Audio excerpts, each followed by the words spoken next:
আসসালামু আলাইকুম প্রিয় বন্ধুরা, আশা করি সকলেই ভালো আছেন।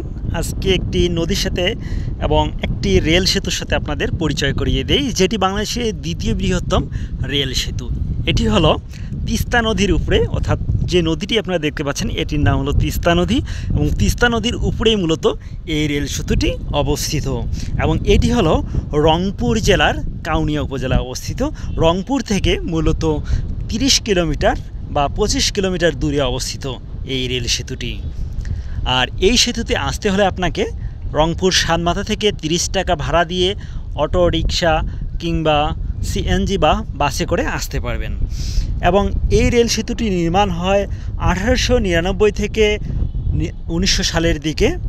এই সেতুটি মূলত তৈরি করেছিল ব্রিটিশরা তাদের যোগাযোগ ব্যবস্থার জন্য।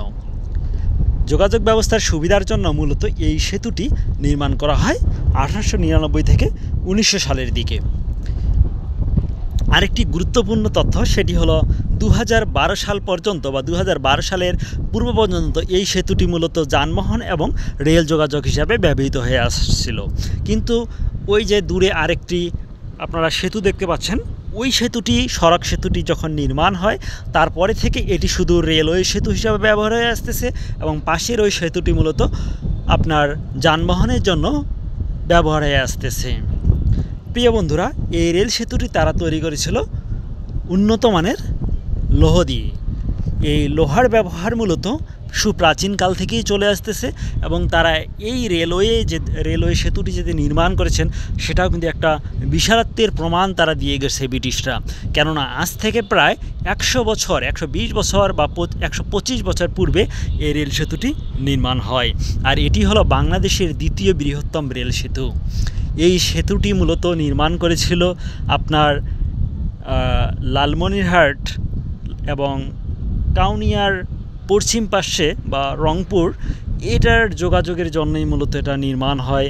এখান থেকে মূলত বিভিন্ন ধরনের মালামাল বা আদার্স যে জিনিসগুলো আছে সেগুলো আদান প্রদান করা হতো।